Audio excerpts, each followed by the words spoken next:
Good morning, everyone. Mira here for another video. I know, 4 in just a few days.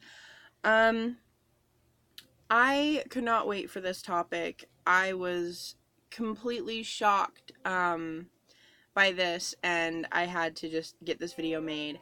So I'm in some, groups on Facebook, as I've stated before, and in one of these groups, a question was asked about, um, a slaves being allowed limits and what masters and mistresses in Gor thought about that.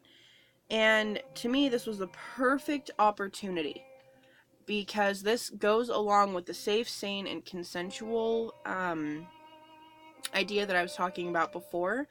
Generally in BDSM, with a sub, a slave, a pet, whatever, when you get with your new owner, you fill out a contract of some sort, and it usually states your limits. And these limits can be anything from no needle play, or no choking, no paddles, whatever. It kind of sets the stage for how much pain, how much kink, whatever. I've met people who have a huge long list of limits, and I've met people who have nothing. And the people who have nothing usually get, yeah, okay, yeah, right. But here's why.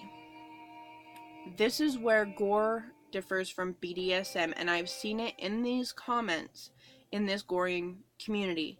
Okay, most of the people said no limits. My limits are whatever my master sets. And I'm actually going to quote a couple of them, because I did get permission to do so and I like what they said. The only limits I am allowed are those placed by my master on himself because he thinks I am of value. Physical limitations are a horse of different color. As far as illegal stuff, my master is not a psychopath. Murder, bank robbing, etc. isn't his thing. So this is kind of where it comes back to, it depends on the master. Because there may be, you may get unlucky enough to get one of those masters who literally have no limits. They'll make you go out and rob a bank for them. They'll beat you until you can barely move. And, like, say for me, I have no threshold for pain. It takes very, very little to put me over the edge. But maybe the master that owns me doesn't care and just beats the crap out of me, and it does deep physical harm. This is where those differences that I was talking about come in. Okay? With BDSM, there's things like trial periods and whatnot. Were this actually Gor, you have no say who your master is. Whoever collars you, and you just hope that you got a good master. Here on Earth, because this isn't Gor, we have more say. We can get to know a master before we say, hey, I'd like your collar, or, hey, I'd like to earn your collar. Me, personally. I have to earn everything, right? And so it helps weed out a little bit, but I have run into Goreans who think just because they've read one book, they know everything there is to know, that they are king shit of Turd Hill and no one can tell them otherwise, and they'll do what they want when they want with what is theirs. Those are the ones that you really need to watch out for. That can get very scary very quickly. And I would hate to see anyone end up in a situation like that. So, excuse me, sorry guys. Another comment that was made that I liked. While I agree with the most answers, if not all, above me, I want to add that there are things I don't like to do. Is that a limit for me? no, I don't like it, and I will make sure that my master knows I don't like it. He has to choose to punish me for it and make me continue, or that he agrees with my explanation of why I don't like it and lets me off the hook. The only time I will tell my master no is when we are fooling around, to teasingly provoke him. Otherwise, he will know what best to do. He is not an idiot, a sociopath, and or a criminal. He is somebody I have known for 17 years. His values are my values, so I don't need to say no or limits. Thank you, thank you, thank you, because I could not have said that any better myself. It goes back to that trust, like she said, his values are her values. They've been together long enough that everything is intertwined now. Now, I've been with my master for 4.5 years, pretty much, and we're the same way. We think the same way on things. We see things the same way. But sometimes we have different reactions to them. Now,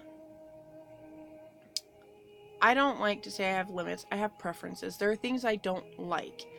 My master knows that if I see needles, I go into a full-blown panic attack, and it's probably going to end up with me being hospitalized.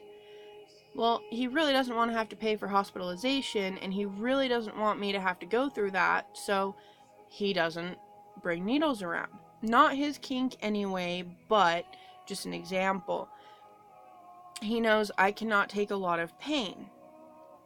So when he sees me getting to the point where I'm holding my breath and my face is turning blue because I'm in that much pain, he'll stop because he doesn't want to damage his property permanently. Okay?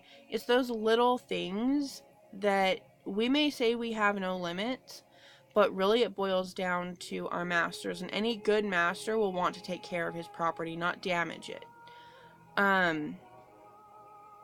So there's a little bit more of a difference between Gor and BDSM. Now, I was just recently told that on top of BDSM's safe, sane, and consensual, there's also RAC, risk-aware consensual kink. Now,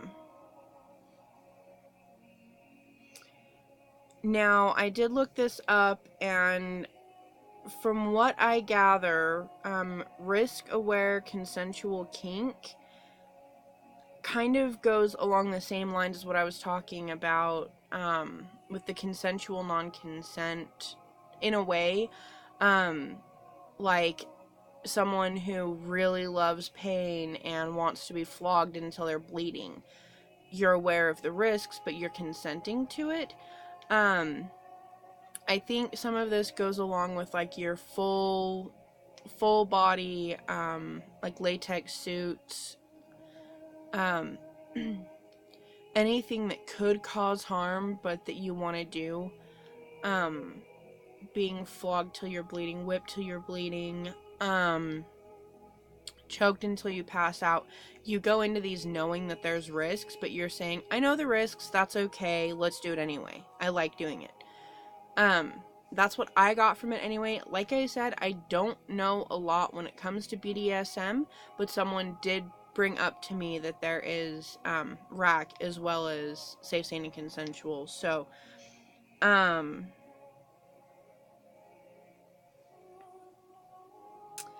you'll have to forgive me. I'm actually talking to the person who made me aware of RAC.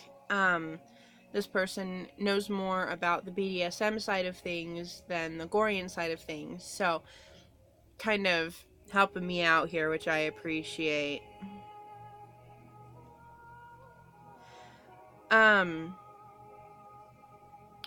So these groups that I've become a part of are fantastic, because I've been a lone hunter for so long that, well, I wouldn't say a lone hunter, me and my master tend to avoid people because we've run into a lot of fakes that just caused a ton of trouble and a ton of drama. Neither one of us care for that. Neither one of us want that. So we've avoided people. Like I said, we've met one other Gorean face to face. He is a master. I do still talk to him on occasion, and he lives 60-ish miles from us. So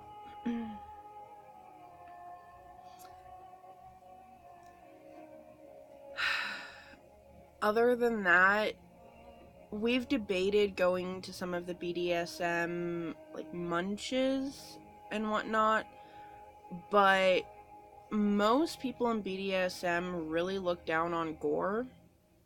So I don't think we're gonna go that route to learn things about BDSM, just because it puts us into a position of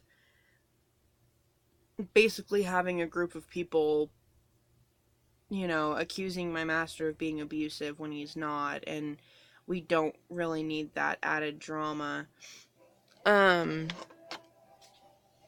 So these groups that I've found on Facebook have been great. I can talk to a lot of different people, free and slave alike, and get opinions on things. Like, I posted a picture of me and a picture of my brand with an introduction, and it sparked the topic of brands in the one group. And, you know, how many people have their slaves branded? Do you do hot iron, or do you use the ice branding, or do you do tattooing? You know, what's your style? And I was surprised at how many actually wanted to be branded or have their slaves branded. I personally have the Dina tattooed on my right thigh. I did that when I very first got into this lifestyle, which is funny because slaves on Gor were branded basically as soon as possible. And when I got into this lifestyle with Master A, I got the Dina on my upper right thigh. There was the consideration of a hot iron brand, but at that point it wasn't very popular, and with my extremely low pain tolerance, we didn't want to risk me ending up in the hospital, and that was a very good possibility. So we just went with a tattoo. The tattoo artist, however, did really dig the needle in and scarred the crap out of me, so my Dina will welt up and burn like it is on freaking fire. It sucks when that happens, and all it takes is scraping my leg against something, or smacking it. You know, we've been playing around, and he'll go to, you know, grab my leg, and he'll smack his hand right there, and it'll welt up and feel like it's on fire. It's not very fun, but here it is, you know, almost 6 years later, and I'm used to it. About 5.5 years. So anyway, I'm going to end this video for now. All I really wanted to go over was the limits thing. So remember, with BDSM, the submissive sets hard and soft limits. Soft limit, by the way, is something that you're curious about but not really sure, or you might want to try it. Hard limit is flat out, no, you do this, it's done, end game, no negotiation. And that's BDSM. Remember, Gor, there are no limits. The limits are set by the master 9 times out of 10. This is where that trust comes in. This is where be careful whose collar you accept. Don't take just anyone's collar, because you never know what they're really like. With that being said, as always, like, comment, and subscribe down there. I am already planning my next few vlogs. I'm going to try to put at least one more out before Christmas, which is coming up quick, you guys. We've got Christmas Eve on Sunday and Christmas on Monday, and then for those of you who celebrate Kwanzaa, yeah, Kwanzaa, you got that on Tuesday, so the holidays are probably going to be pretty crazy. Like I said, my master works on Christmas, so, we're not really doing anything special. We don't really celebrate it, but some do. So I will try to avoid posting anything over the holiday weekend, because I know those of you that are busy aren't going to have time to see them until later. Again, feel free to message me, ask questions. My email and Fetlife information are down in the description box if you want to shoot me a message. Those of you who know me on Facebook, feel free to message me there.